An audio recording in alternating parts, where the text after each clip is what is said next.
Olá a todos, sejam muito bem-vindos e bem-vindas.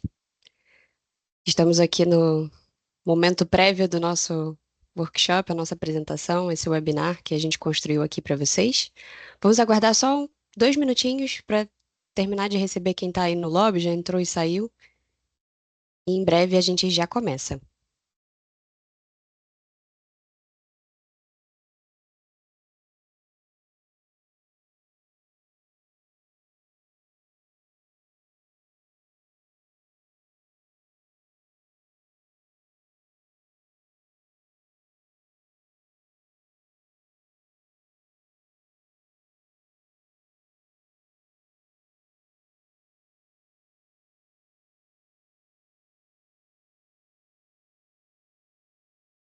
Mais pessoas chegando, sejam bem-vindos e bem-vindas, pessoal.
Mais um minutinho a gente começa.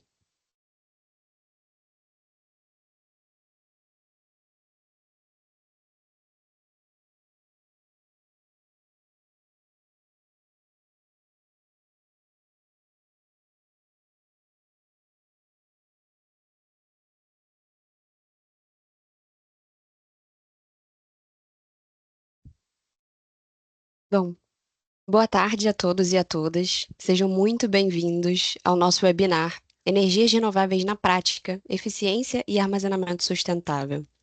Nosso objetivo é trazer a discussão de temas tão relevantes para o mercado com especialistas e sempre corroborando a metodologia que guia e norteia todas as ações do Departamento de Formação Profissional da Câmara Alemã do Rio de Janeiro. Então, o nosso objetivo hoje é trazer não só a visão teórica, mas a visão prática também. Então, a gente trouxe e convidou dois especialistas muito relevantes aqui hoje, para compor comigo esse painel aqui, no qual a gente tem por objetivo trazer não só temas muito relevantes, como eu mencionei anteriormente, mas principalmente mostrar a vocês os braços de atuação do Departamento de Formação Profissional da Câmara Alemã aqui do Rio.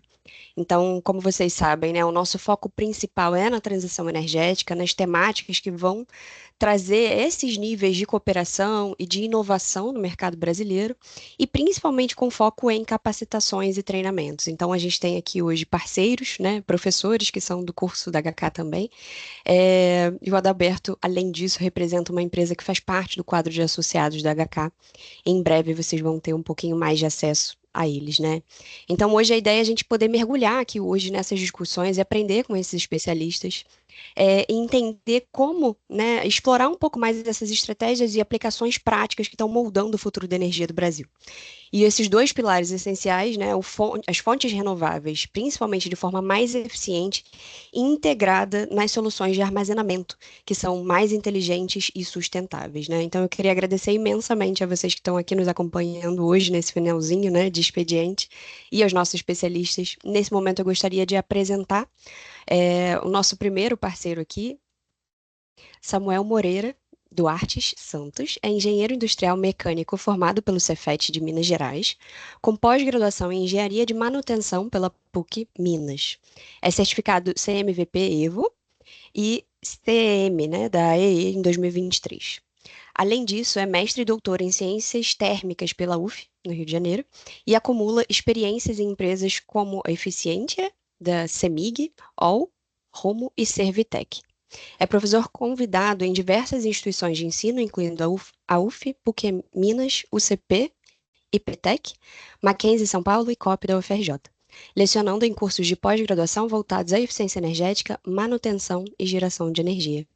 Samuel, por favor, a palavra é sua. Boa tarde, pessoal. Primeiramente, agradecer o convite da HK para participar desse webinar. Espero contribuir aqui um pouco com vocês, com um pouco dessa minha experiência aí na área de eficiência energética. Eu preparei alguns slides aqui para a gente conversar e eu vou compartilhar a tela com vocês para que a gente possa dar início aqui. Só um momento. Peço apenas para que vocês me confirmem se o áudio, o tamanho de tela está ideal quando eu compartilhar aqui, porque algumas vezes o meu computador ele acaba Já estamos vendo em tela cheia e te ouvindo bem, Samuel. Pode seguir. maravilha, maravilha então. Então vou sobre esse webinar, né, a parte de eficiência e armazenamento, a minha contribuição aqui vai estar mais voltada para eficiência energética. Então esse vai ser o foco aqui da primeira metade desse webinar. Antes de mais nada, só uma questão de compliance. Aqui eu sou atualmente funcionário da Eletrobras, mas aqui agora estou como professor do EUREM, tá? Faço parte aí do quadro dos professores do EUREM, da HK. E aí eu vou compartilhar aqui com vocês agora um pouco sobre a questão da eficiência energética. Bom, muito tem se falado hoje nessa questão do armazenamento, da transição energética, vários itens, né, permeiam aí essa temática. Recentemente, talvez nos idos aí de 2022 ou 2023, não me recordo bem, a própria agência, né, internacional de energia, ela comentou que o primeiro combustível, né, dessa transição energética seria a eficiência energética. Tá? Então, nada mais razoável do que a gente começar com essa questão. E aí, pessoal, quando se fala em eficiência energética, equivocadamente, algumas pessoas têm fazem a confusão associando a eficiência energética com a redução do consumo de energia. Tá? Muitas das vezes, as pessoas são pegas ao espanto quando eu falo que mesmo aumentando o consumo de energia, a ação de eficiência energética pode ter surtido efeito, né? A se verificar, claro. Qual que é a lógica por trás disso? Porque na verdade, a gente está aumentando a eficiência, né? Tem variáveis que não estão sob o nosso controle, né? Como diz a própria filosofia do estoicismo, a gente não pode se preocupar com aquilo que não está no nosso controle, né? Então, variáveis climáticas, aumento de produção, por exemplo, de uma indústria, fazem com que o consumo de energia daquela determinada indústria, por exemplo, aumente. E nós que trabalhamos ali com eficiência energética, a gente tem que ter em mente isso, né? Que a gente vai fazer ação de eficiência energética, mas não necessariamente o consumo em termos absolutos vai reduzir. O que a gente tem que propor com as nossas soluções aumentar ou manter os níveis do serviço de energia, não necessariamente redução do consumo. Então, esse é um primeiro paradigma que a gente tem que quebrar. Tá? Outra coisa, com eficiência energética, a gente trabalha muito com equipamentos mais eficientes, mas muito além de equipamentos, tá? O foco não pode ser em equipamentos, a gente tem que trabalhar no uso final. Né? Não adianta a gente substituir um equipamento se a gente não fizer o uso adequado daquele determinado equipamento. Bom, a eficiência energética ela tem dois aspectos. Tá? Naturalmente, vem muito à tona a questão técnica, mas antes dessa questão técnica, tem a questão comportamental da eficiência energética. Né?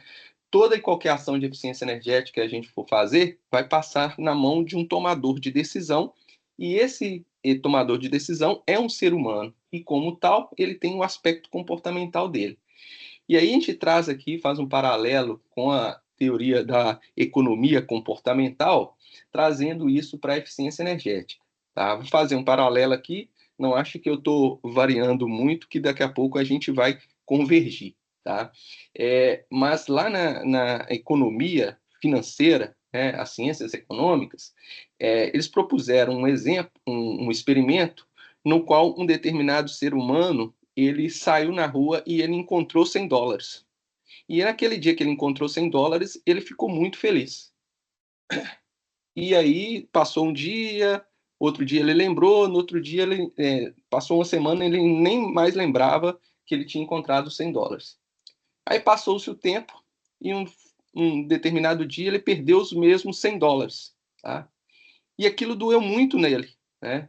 E passou um dia, 2 dias, 3 dias, enfim, vários dias, e toda vez que ele passava naquele mesmo lugar que ele tinha perdido, aquilo incomodava muito ele. Então, os cientistas lá chegaram à conclusão que a dor da perda é 2 vezes o benefício do ganho, né? Porque, matematicamente falando, você ganhar R$ 100 ou perder R$ 100 ou dólares, o que seja, deveria ser a mesma coisa, né? Mas o aspecto comportamental do ser humano dói muito mais a perda. E é nesse sentido que a gente traz para a eficiência energética, né? Muitas das vezes a gente está adotando a eficiência energética no sentido da economia. Ah, vamos fazer ação de eficiência energética que a gente vai economizar X milhões de reais por ano. Tá? Só que quando a gente faz isso, isso não dói no tomador de decisão. Mas quando a gente passa a exprimir para ele, expressar para ele ali a dor, né, o que ele está perdendo se ele não fizer a ação de eficiência energética, ele se torna muito mais propenso a tomar aquela iniciativa de implementar determinada ação de eficiência energética para para eficientizar o processo dele. Tá? Então, isso é a quebra de paradigma que a gente costuma adotar para fazer com que o ser humano ali tome essa iniciativa de fazer essa ação de eficiência energética. Tá? E a eficiência energética tem um aspecto técnico, né? E eu costumo dizer que, como tal, a eficiência energética é uma ciência das mais multidisciplinares. Tá? Quem trabalha com eficiência energética não pode ter aqui a percepção de trabalhar somente na formação dele, por exemplo, engenheiro civil, pensando que ele vai focar só na engenharia civil, o mecânico só na mecânica. Não. Tem que ter uma multidisciplinaridade de trabalhar com engenharia elétrica, civil, química, arquitetura, a parte de estatística, a parte de engenharia ambiental, enfim, as próprias ciências econômicas, né, porque a gente precisa dar viabilidade para essas ações de eficiência energética. Então, isso uma coisa que realmente a gente tem que ficar muito claro quando as pessoas forem trabalhar com eficiência energética. Bom, para falar de eficiência energética, a gente tem que entender energia, né? As pessoas costumam definir energia como sendo a capacidade de realizar trabalho. E essa definição de energia, ela é muito limitada, tá? Porque nem toda energia vai conseguir realizar ali trabalho, tá? E o exemplo clássico que a gente traz é o caso do chuveiro elétrico, né? Aí a gente pode, inclusive, né, aplicar a primeira lei da termodinâmica, né, que diz lá da conservação da energia, que a energia não se cria, ela não se destrói, ela apenas se transforma, tá? E essa energia se transforma em um chuveiro, por exemplo, ela se transforma de energia elétrica em energia térmica, né? Então, assim, o chuveiro, por mais que as pessoas possam achar estranho, né, o chuveiro é uma máquina extremamente eficiente energeticamente, né? E quando a gente fala isso, pega algumas pessoas de surpresa também, e aí a gente precisa quebrar um próximo de paradigma, né? Se ele é eficiente, por que ele é tão combatido, né? Porque não é recomendado a energia solar e tal. Sim, uma coisa é uma coisa, outra coisa é outra coisa, né? Pelo seguinte, pessoal, o chuveiro ele é muito criticado por uma questão elétrica, né? Que todo mundo chega na residência no horário de ponta, toma um banho, tá? Mas eu trago aqui não é esse aspecto, né, de sobrecarga do sistema, não é esse. A questão é que o chuveiro ele transforma uma energia muito nobre, que é a energia elétrica, em energia térmica. Isso aí é muito irracional, né? Porque na casa da gente, por exemplo, para dar um exemplo mais próximo, a gente faz várias coisas com energia elétrica. Carrega o celular, assiste televisão, usa o micro-ondas, a cozinha com um fogão elétrico também, faz chapinha no cabelo, seca cabelo, enfim, várias coisas, né? A gente faz com essa energia elétrica. Agora, a energia térmica, né? Se a gente pegar lá que o chuveiro ele transforma praticamente toda a energia elétrica em energia térmica, né? E baseando nesse princípio da conservação de energia elétrica, a gente pode chegar à conclusão que o que entra no chuveiro, por exemplo, é 100 unidades de energia elétrica e o que sai dele é praticamente 100 unidades de energia elétrica, né? Mas aí fica estranho, porque em termos de quantidade são as mesmas, né? A mesma quantidade de energia, tanto elétrica quanto térmica. Mas a pergunta é, o que eu consigo fazer com essas 100 unidades de energia elétrica e o que eu vou conseguir fazer com essas 100 unidades de energia térmica, né? A elétrica a gente sabe que a gente faz muita coisa, né? E quando a gente pega aquela água aquecida do chuveiro, o que eu posso fazer com aquilo? Eu posso tomar um banho, eu posso talvez pegar aquela água lá do chuveiro, pré-aquecer para fazer um café, né? A gente vai economizar energia com isso, mas não mais coisas que isso, né? E aí surge o conceito, que é o principal que eu venho atuando nos últimos anos, que é a questão da eficiência exergética. E ali não está escrito errado exergia, tá?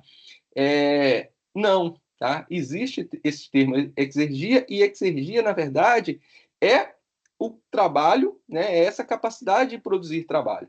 Então, o chuveiro, né? Ele é uma máquina extremamente eficiente energeticamente, mas extremamente ineficiente exergeticamente falando, porque ele transforma uma energia muito nobre, que é elétrica, em uma energia pouco nobre, que é a térmica, né? Então, dessa capacidade de realizar trabalho, como ela diminui muito no chuveiro, né? A gente não consegue fazer praticamente nada com a água aquecida, ela tem uma eficiência exergética muito baixa. E aí vem uma advertência, né? Muito tem se falado nos últimos anos da questão da eletrificação de processos industriais, né? Isso é uma crítica que eu faço, porque muitas das vezes, imagina, a gente consumir essa energia nobre em processos térmicos, tá? Isso é muito racional do ponto de vista das leis da termodinâmica, tá? E quando a gente fala de energia, né, essa energia ela é essencial na história da humanidade, né? Eu não preciso nem explicar aqui, né? Nós todos já vimos isso na escola primária lá, a importância que o fogo teve na história da humanidade. A partir do momento que o homem dominou o fogo, isso mudou a história da humanidade, porque ele conseguiu se defender, ele conseguiu se alimentar de uma melhor qualidade. Tá? Mas a gente não precisa ir tão longe assim para a gente entender essa importância dessa energia, né? Se a gente pegar, por exemplo, um pouco mais recente na história da humanidade, a gente vê a época das grandes navegações, a época da primeira revolução industrial, a importância que a energia assume. Tá? E quando a gente compara, né, essa evolução do consumo de energia da humanidade, tá, é um tanto quanto assustador. Né? Se a gente pegar lá o que o homem primitivo consumia com o que o homem tecnológico dos últimos anos consome. Tá? E, de novo, a gente não precisa ir muito além, né? Se a gente pegar na infância da gente e comparar com o que a gente consumia na infância, né? A residência da gente, os pais da gente lá na infância, nossa, com o que a gente, hoje adulto, a gente consome, é absurda essa diferença. Tá? Então, energia surge como algo fundamental. E o homem passou, portanto, a procurar soluções para isso. Né? A primeira solução foi essa diversificação da matriz, que começou ali justamente no período da primeira revolução industrial. Né? Antes, basicamente, era lenha, depois passou carvão, petróleo, gás natural, hidroeletricidade, a nuclear. E aí, pessoal, eu chamo atenção para um outro paradigma. Né? Muito se tem falado dessa questão da transição energética. Né? E, de fato, a gente vive um período de transição energética. Mas a grande questão é, algumas pessoas pensam que essa transição energética começou no século XXI, né? E muito pelo contrário, pessoal. Essa transição energética, ela, na verdade, ela inicia, né, lá no século XIX, quando o homem passa a utilizar o carvão, depois o petróleo, exemplificado nesse slide, né? Então a gente não pode pensar que isso é algo de agora, isso é algo do passado que vai continuar, tá? E a gente tem que tomar cuidado também com a questão de, de achar que uma bala de prata, vai resolver a questão, né? Muito se fala hoje, por exemplo, do hidrogênio verde. Ele é importantíssimo. O armazenamento de energia, ele é importantíssimo. Todas essas iniciativas, na verdade, elas são importantíssimas, tá? A gente não pode, não devemos, né, pegar apenas uma fonte e achar que ela é a bala de prata, ela que vai resolver a questão energética mundial. Isso não foi verdade, não vai continuar não sendo a verdade. O importante é a diversificação da matriz. Tá? Esse é um dos principais bandeiras que eu levanto no tocante a essa temática. E, bom, essa diversificação da matriz, né, ela leva a um uso, na verdade, nos mais diferentes fontes energéticas, nos mais diferentes setores, né? E o que acontece é que cada processo desse, seja industrial, de transporte, agropecuário, o que seja, ele tem uma eficiência, né? Eu chamo a atenção, por exemplo, para a eficiência de um motor de combustão interna, né? De um automóvel comum nosso, que deve estar ali em ordem de grandeza, uns 40, 45% no máximo, do máximo desenvolvimento tecnológico no melhor carro, tá? Ou seja, né, a cada R$ 100 que a gente coloca de combustível no nosso carro, no mínimo, a gente joga para a atmosfera R$ 60.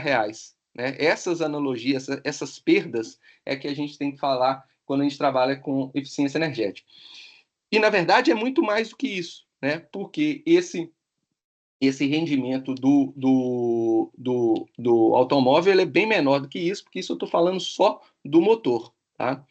E aí, pessoal, para resolver essa questão da eficiência energética, primeiro surge a questão de desenvolvimento de equipamentos, né? E um exemplo claro é o desenvolvimento das lâmpadas, né?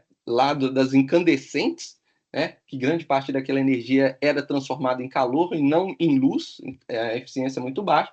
Hoje, as altas eficiências das lâmpadas LEDs. Mas muito além dos equipamentos, tá? Já caminhando para a gente fechar a minha contribuição aqui, a gente tem que pensar no uso dessa energia, né? Não adianta eu reduzir a potência, lembrando lá da energia, é aquele binômio potência-tempo, né? Não adianta eu reduzir a potência se eu aumentar o tempo de consumo dessa energia. Tá? Então, a eficiência energética a gente tem que trabalhar tanto no equipamento, reduzindo a potência, quanto no uso, para a gente otimizar o uso dessa energia. Tá? Então, para fechar a apresentação, pessoal, só a gente precisa relembrar de fato, tá, a fala da própria Agência Internacional de Energia, que diz que, de fato, o primeiro combustível da transição energética é a eficiência energética.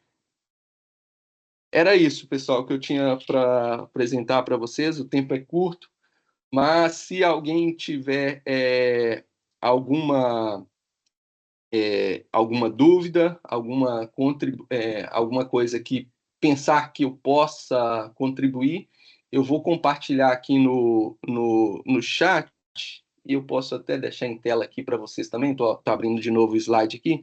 Deixar os meus contatos com vocês, tá? Tanto o e-mail, celular, tá? Não hesitem, se ficou com qualquer dúvida, pode me mandar um WhatsApp, tá? Eu vou responder assim que possível. Né? O tempo que a gente tem aqui não nos permite estender demais, mas vai ficar aqui registrado os meus contatos e fiquem à vontade.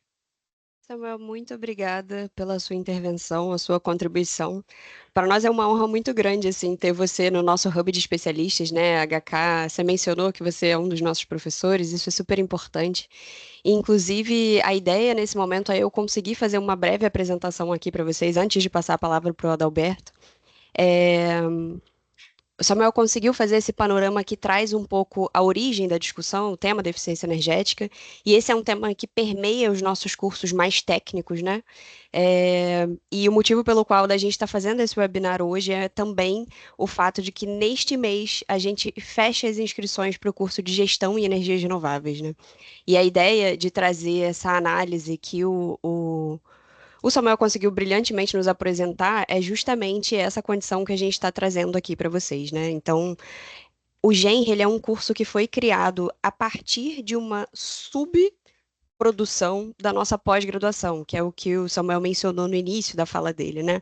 A gente tem uma pós-graduação com dupla certificação com a Alemanha e criamos, focado no Brasil, esse curso de gestão, que traz não só uma visão mais técnica, mas também de gestão de projetos. Né? E a ideia é tentar trazer uma condição diferenciada para quem estiver aqui nesse webinar hoje e tiver interesse em fazer a sua matrícula, a gente tem a possibilidade de benefícios exclusivos, né? Em breve, a nossa equipe está aqui no chat e vai conseguir.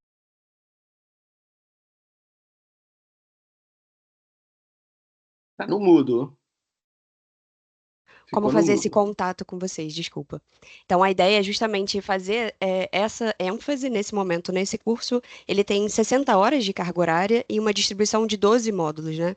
Eu estou, nesse momento, colocando aqui para vocês os blocos para que vocês possam ter dimensão. Então, tem um pouco da fala do Samuel e adiantando um pouquinho a fala do Adalberto, que eu já passo a palavra.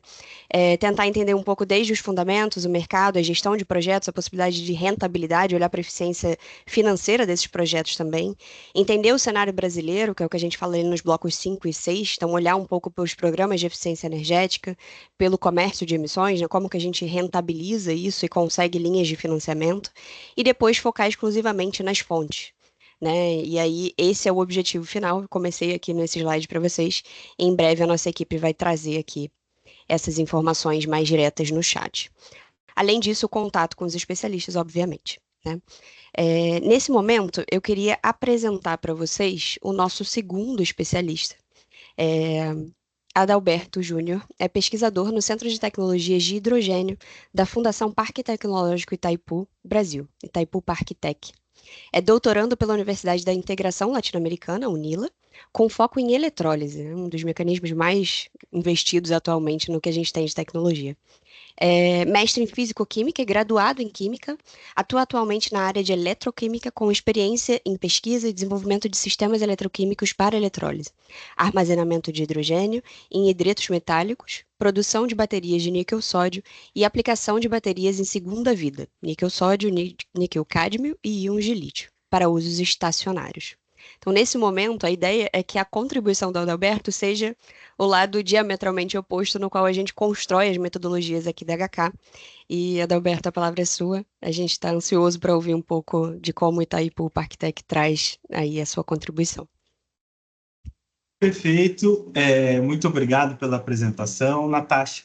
De antemão, já agradecer aos parceiros da HK, tem sido um prazer ótimo, né, conversar com vocês e poder ter essa relação. A HK, como acredito que toda a plateia saiba, tem um know-how incrível na parte de cursos, capacitações, permeia mesmo as cadeias tecnológicas, não só falando do ponto de vista de quem está no Centro de Tecnologias de Hidrogênio, mas falando do ponto de vista mais amplo dentro da transição energética, a qual o professor Samuel fez uma fala incrível, né? É um desafio e, ao mesmo tempo, uma honra falar logo depois dele, porque foi um panorama aí que nos traz por múltiplas perspectivas essa questão da transição energética.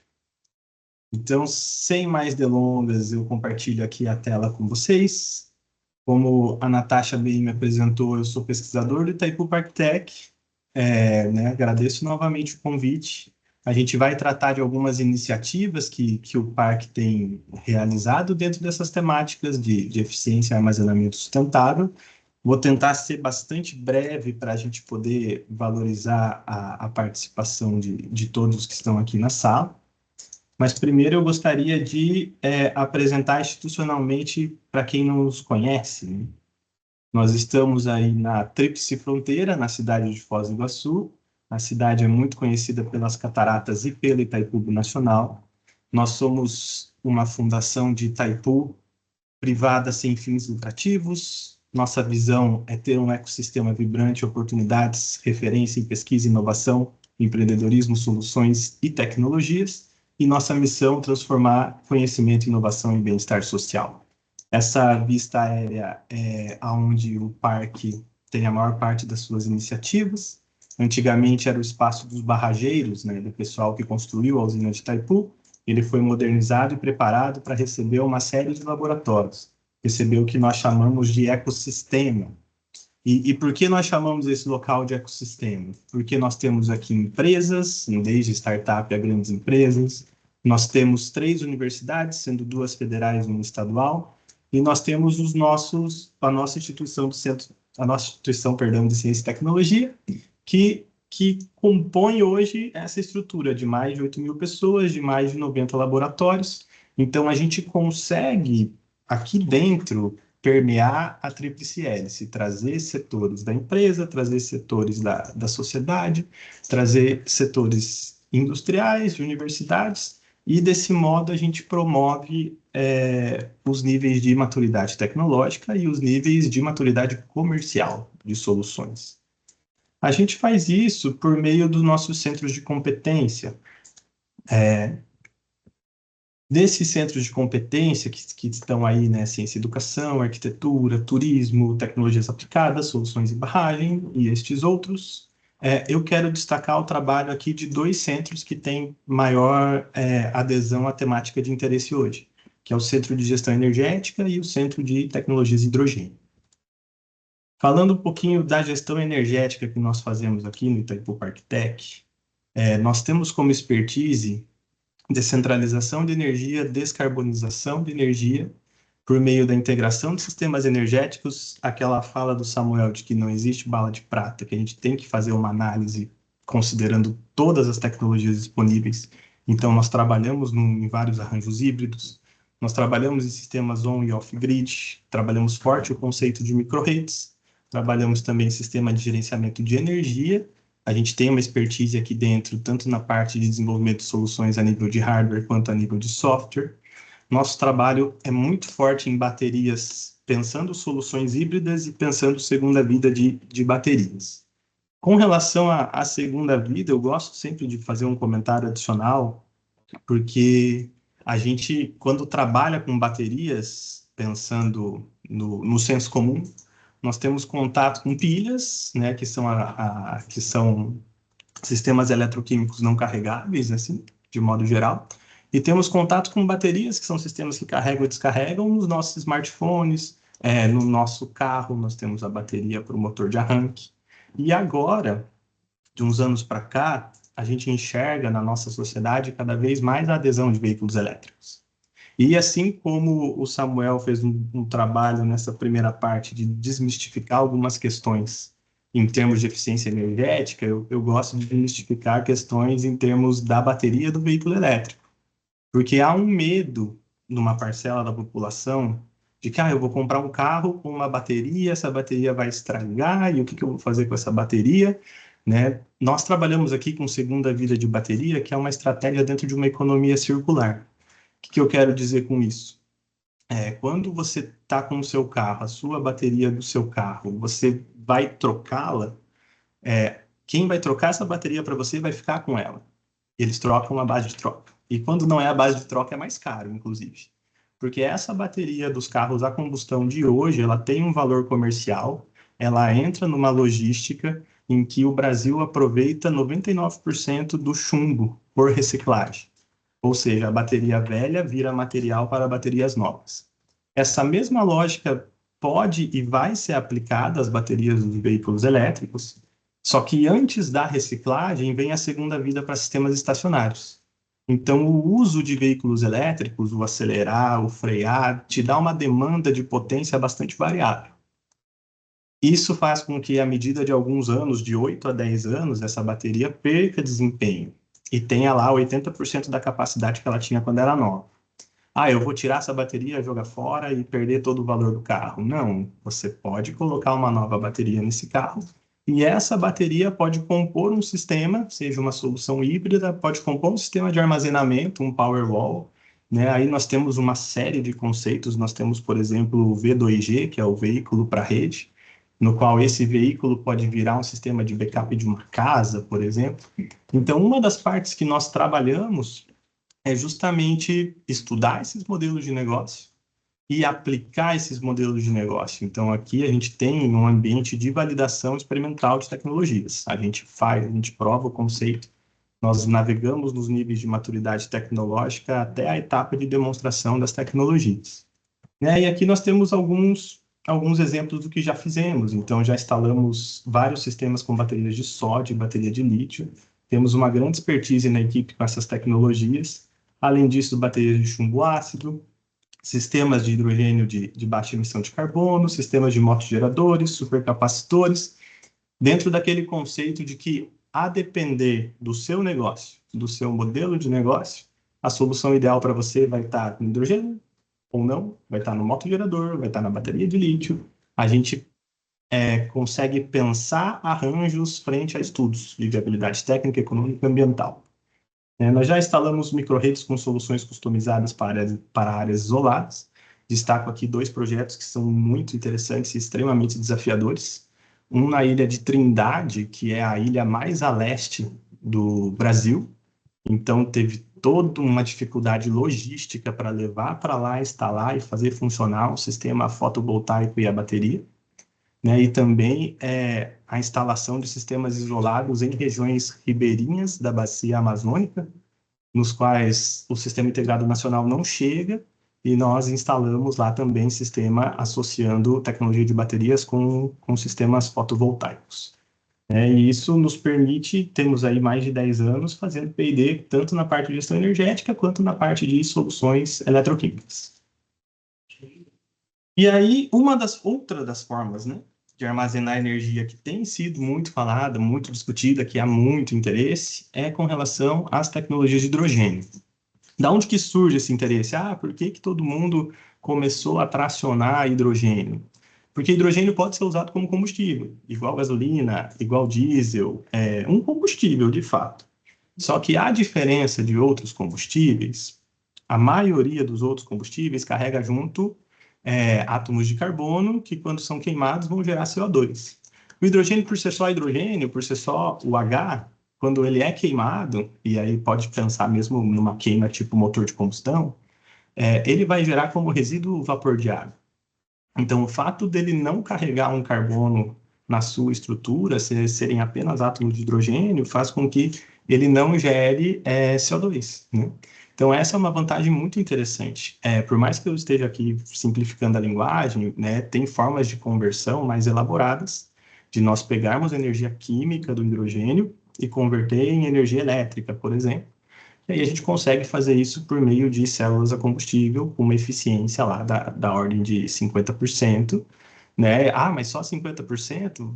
Puxando o gancho para a eficiência energética, né? Um motor flex, ele tem de 17% a 25% de eficiência. Então, quando você abastece, seja com gasolina ou com etanol, um carro flex, que é um carro extremamente comum no cenário brasileiro, você está rodando com uma eficiência que varia entre 17% até 25%.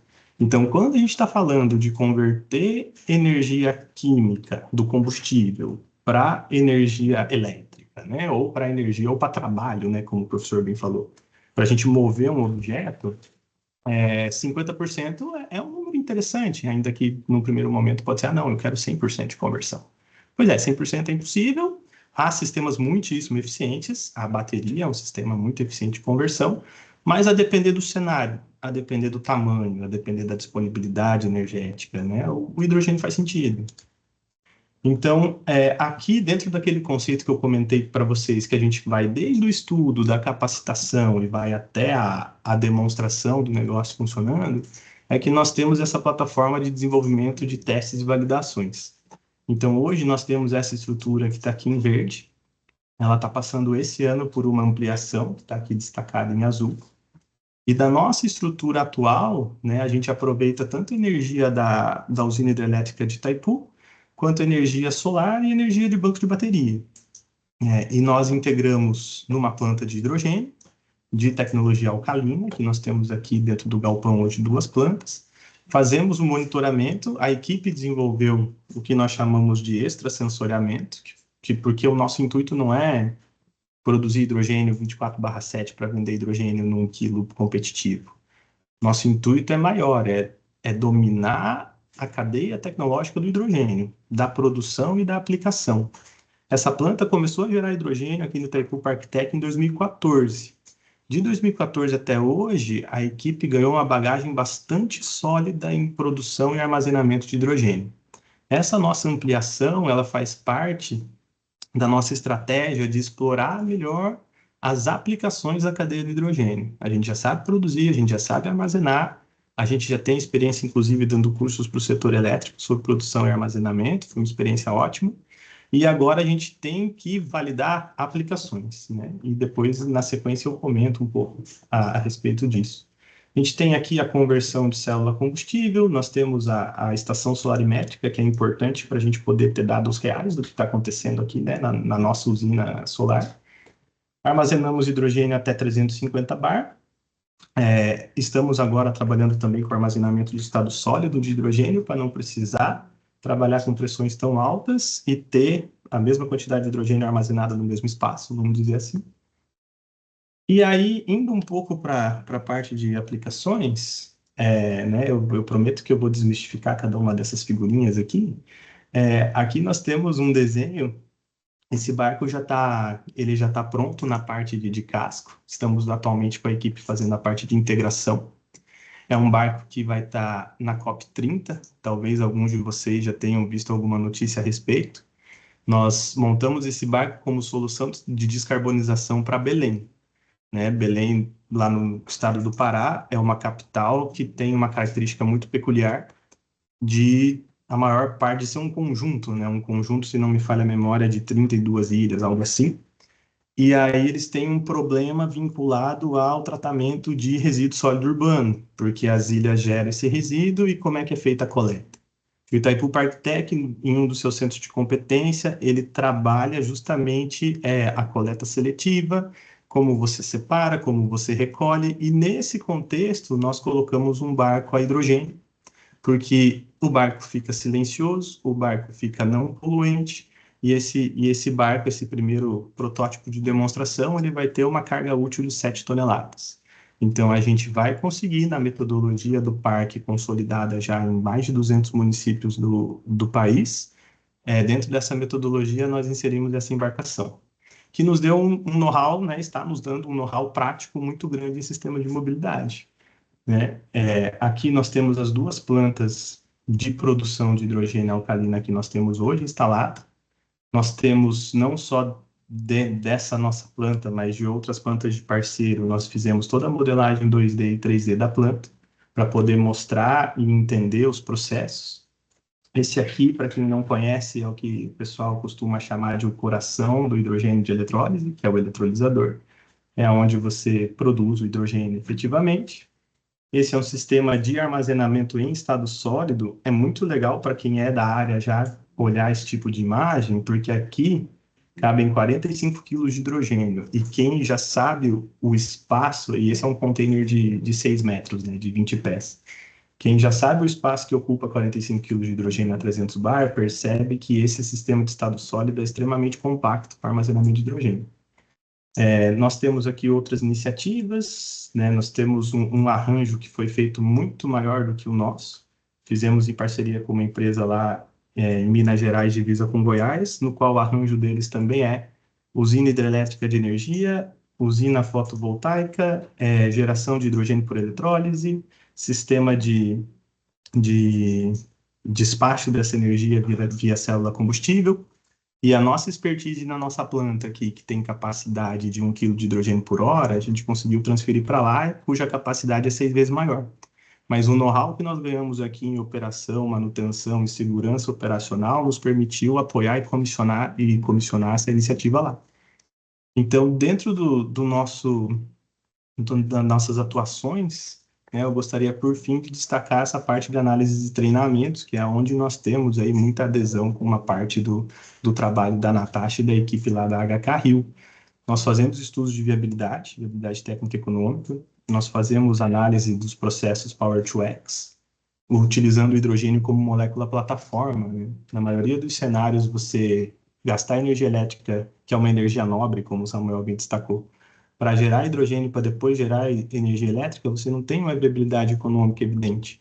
Isso faz com que o hidrogênio passe a ser muito interessante nos cenários onde já se utiliza hidrogênio cinza, como, por exemplo, a indústria petrolífera, e também o hidrogênio enquanto molécula plataforma, que é o Power to X, para produzir um combustível, para produzir amônia, para produzir outras substâncias. Se esse hidrogênio é proveniente de uma energia ou de uma fonte de baixo carbono, esse hidrogênio ele não é um poluente. Então, nós fazemos treinamento profissional em hidrogênio, fazemos treinamento operacional na nossa planta, que é o que nós chamamos de imersão ou de treinamento vivencial. E desse modo, a gente tenta contemplar sempre o domínio tecnológico da cadeia como um todo e a capacitação de recursos humanos do portuarense. Por fim, eu gostaria aqui de destacar que nós temos um escritório de captação de recursos e investimentos. Por sermos uma ECT privada, eles são extremamente importantes, né? E nós trabalhamos muito em sinergia, que é justamente prospectar, atrair recursos, trazer o olhar para a transição energética. Então, né, nós, por termos um ecossistema, conseguimos trabalhar em maturidade tecnológica de 1 a 9, né? Desde a pesquisa básica até o produto sendo entregue. Startups que estão aqui dentro, por exemplo. Trabalhamos com inovação aberta, fazemos prestação de serviços, submissão de editais de fomento, várias, e também temos bastante expertise em transferência tecnológica. Então, por fim, fica um convite, né? Aqui ao fundo nós temos a usina da Itaipu. A parte da visitação à Itaipu Binacional é gerenciada pelo Itaipu Parktech e também é possível fazer uma visita ao Itaipu Parktech, né, diria assim, menos turística, mas mais voltada aos nossos laboratórios, ao que nós podemos trabalhar em sinergia. Aqui estão os contatos, né, fiquem à vontade, eu vou deixar um tempinho na tela, né, tem ali o meu e-mail, fiquem à vontade para pegar o QR Code, ele encaminha para o WhatsApp, nós temos aí o e-mail do Centro de Negócios, nós temos o canal de oportunidades, se vocês jogarem no Google o canal de oportunidades Itaipu Parktech, vai lá aparecer uma modalidade com muitas opções, se você quer parceria institucional via empresa, via P&D, via universidade, nós trabalhamos com diversos modelos. Então, novamente, agradeço a HK Rio por essa imensa oportunidade, e agora vem a etapa bacana, que é a gente poder conversar um pouco aí com os participantes que queiram. Fiquem, por favor, à vontade, devolvo a palavra para Natasha. Obrigado, gente. Adalberto, queria te agradecer imensamente por essa apresentação. Eu, aqui, como responsável e representante da equipe de formação profissional da HK, é uma honra muito grande para a gente conseguir ver a forma como vocês conseguem integrar esse conhecimento, né? A gente vê exemplos do que o Samuel falou diretamente, né, aplicados ali. Para nós é uma honra muito grande poder reuni-los e ouvir o quanto o Brasil também já tem muitos exemplos, né? A gente comentou muito. Essa semana a gente encerrou a turma 10 do curso de transição energética focado em tecnologias do hidrogênio. E existem muitos participantes dessa turma que são pessoas que já estão aplicando projetos. Então, ver essa evolução, ver como o Parktech aborda hoje, né, vários dos tipos das tecnologias de armazenamento e consegue discutir e trazer inovação para esse processo, é algo que a gente já está buscando há alguns anos, né? Então, é motivo de muita alegria para nós. Queria agradecer muito pelo seu compartilhamento aqui, de ambos, né? Primeiro trazer a parte teórica, depois a parte mais prática. E como você mesmo já adiantou, a gente chegou no momento de perguntas e respostas. A nossa equipe repassou aqui algumas perguntas e eu queria direcionar esse primeiro momento. Eu vou fazer uma pergunta para cada um, tudo bem? Depois a gente faz uma pergunta que os dois possam responder. Então, num primeiro momento, Samuel, eu queria te direcionar a seguinte pergunta: que inovação tecnológica ou quais inovações tecnológicas têm se mostrado mais promissoras no grande setor, né, da eficiência energética? onde, na sua opinião e na sua avaliação de todos os projetos que você está envolvido, você acredita que a gente tem mais potencial no mercado brasileiro? Adalberto, eu queria repassar uma pergunta para você também, e eu acho que mais focada em tecnologias do hidrogênio, né? Existe um papel crescente dessa tecnologia no debate internacional acerca da eficiência energética, das potências, de utilização dessa tecnologia. Você já apresentou várias possibilidades para a gente aqui, e eu queria entender que você trouxesse um pouco a sua análise, talvez, de qual é o posicionamento das empresas que estão buscando, né? A Câmara já trouxe diversos exemplos aqui, mas olhando para o Parktec, qual é o posicionamento de fato, né? Para além de ser um centro de referência, que a gente já percebeu, mas o que que em 10 anos a gente quer estar vendo acontecer aqui no Brasil? Samuel, se você puder começar, por favor. Perfeito, Natasha. Bom, em termos de tecnologia, inovações, existem várias, assim, no tocante à eficiência energética, né? É, Vamos, por exemplo, começar até um passo mais atrás, né? No início desse século, quando se falava em conversor de frequência para modular a velocidade de um motor, por exemplo, era algo que tinha um custo muito significativo, né? Hoje, essa tecnologia já está bem consolidada, né? Além disso, né, você tem vários, por exemplo, em edificações, você tem controladores de presença de pessoas, dimerização para a questão das luzes, né? No setor industrial, tem muito a questão dos IoTs, né? Essa questão do monitoramento das principais variáveis, né? Então, e tudo hoje a um custo relativamente baixo, sabe? Então, assim, tecnologicamente a gente tem muitas soluções. Mas o que eu bato sempre na tecla, né, partindo um pouco além dessa questão de tecnologias, né, a principal tecnologia hoje seria realmente conscientizar o uso sobre o uso dessa energia, entendeu? Que tecnologia a gente tem, cada dia surge mais, mas o que eu vejo que está um passo atrás é a questão do uso da energia, né? Não adianta a gente ter todos os equipamentos com tecnologia tudo de ponta, né? Se a gente colocasse toda a nossa indústria hoje com tecnologia toda de ponta, ainda assim não estaria equacionada a questão da eficiência energética, tá?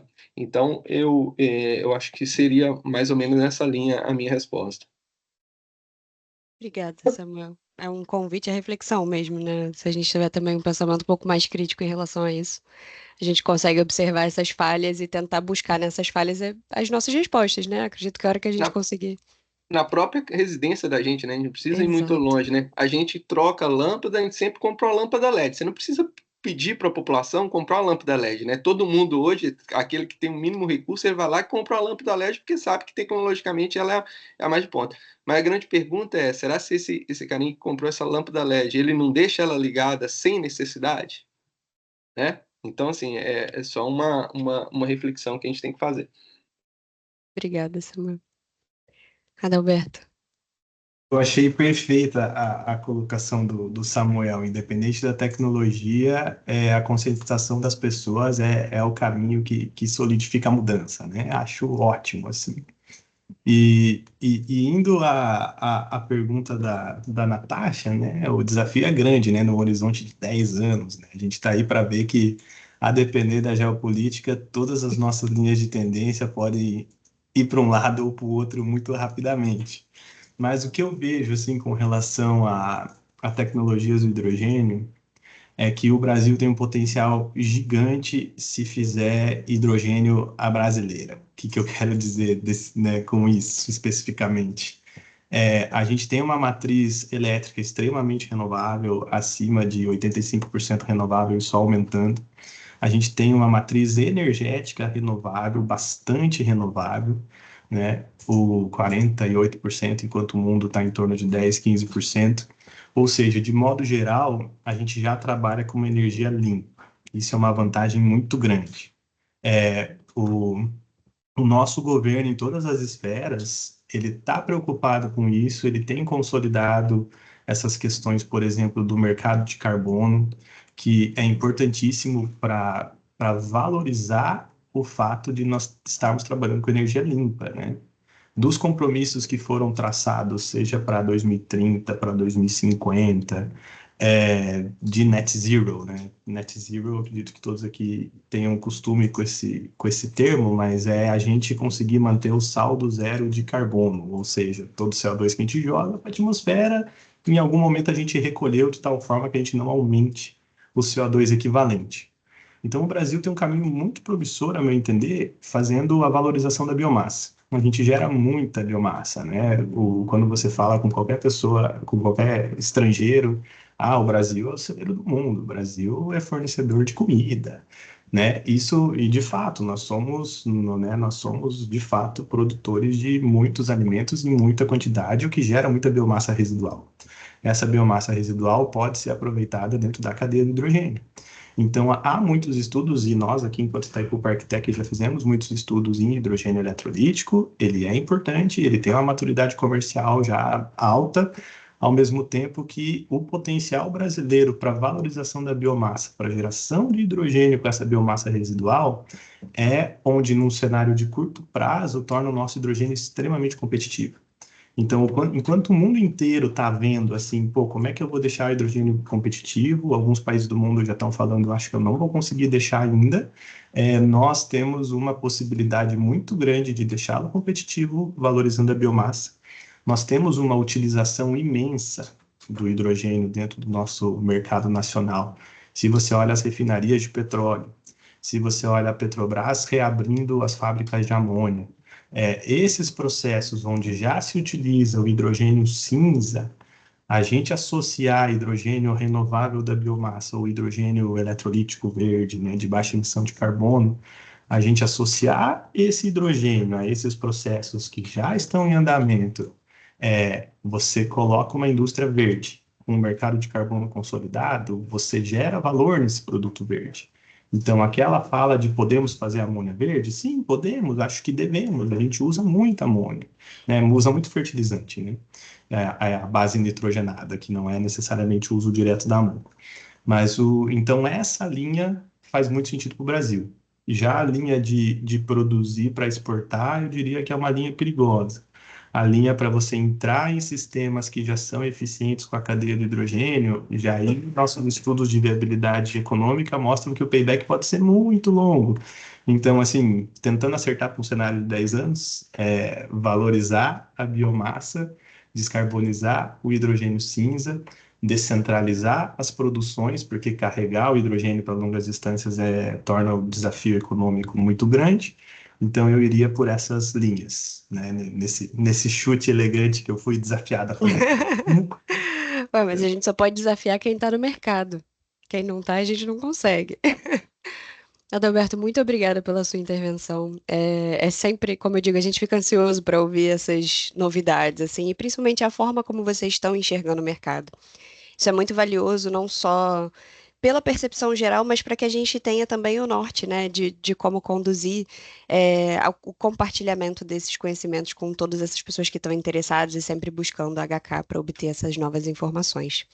Eu queria fazer mais uma pergunta, e aí para os dois contribuírem com a resposta, né?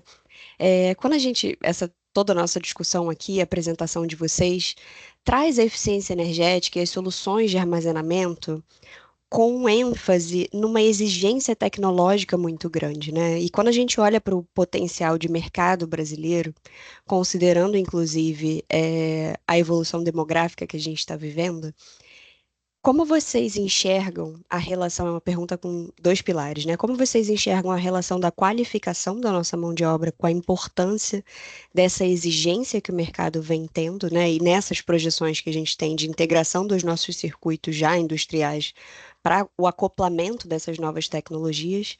E principalmente, quais são as competências, não apenas técnicas, né? As competências também comportamentais que vocês acreditam que esse mercado vai demandar para quem for atuar nesse mercado em transformação, né, que a gente está buscando aí com eficiência. Samuel, quer começar para manter o rito do webinar ou quer que eu puxe essa? Pode ser. Quer puxar também? Pode ser, para ser diferente. Então tá bom. Bom, né, enquanto a Natasha falava, eu me lembrei dos dados do ano passado, da CNI, da Confederação Nacional da Indústria, né? O que eles trouxeram, assim, de informação relevante? Que eles trouxeram um comparativo entre o retorno de investimento aplicado à indústria, aplicado ao agro e aplicado a serviços, né? Então, para cada R$ 1 que você coloca em serviço, se não me falha a memória, ele retorna como 1,20, uma coisa assim, 1,22 e tal. Para cada R$ 1 que você coloca no agro, ele retorna como 1,48. E para cada R$ 1 que você bota na indústria, ele retorna como quase 2. Assim, eu teria que revisitar esses dados para lembrar os valores certos, mas é muito bacana porque eles mostram assim, é muito importante valorizar todos os setores. Mas o que dá mais retorno frente a investimento é a indústria. Então, quando você consolida a indústria em qualquer país, você melhora a qualidade de vida de todo mundo que está lá. E nesse processo, a capacitação é fundamental, porque você vai melhorar os salários, mas você vai precisar de competências mais elaboradas. Então, né, não estou desmerecendo as outras áreas de modo nenhum, mas de fato a industrialização, ou como tem se dito atualmente, a reindustrialização, a neoindustrialização do país, é uma estratégia que vai nos tornar um país mais próspero, que vai nos dar um retorno maior, que vai possibilitar um crescimento, que vai possibilitar uma melhoria de qualidade de vida. Então, assim, eu acredito muito no caminho da reindustrialização, do domínio tecnológico, da nacionalização de tecnologias, e para a gente fazer isso tem que ter gente capacitada. Então, a capacitação é uma etapa essencial, a formação de recursos humanos é primordial, e nesse sentido, novamente, aí eu gostaria de parabenizar a HK, porque eu sei que eles fazem uma frente importantíssima, né? Inclusive, o professor Samuel é um dos professores aí parceiro há muito tempo, né? Porque vocês estão trabalhando no cerne do que nós precisamos em transição energética, que é ter gente formada e apta a trabalhar com isso. Muito obrigada, Adalberto. Como eu falei, né, é uma honra para a gente, né, a nossa equipe aqui é muito engajada nesse processo, mas é uma das missões da HK no Brasil, de fato. Samuel, por favor.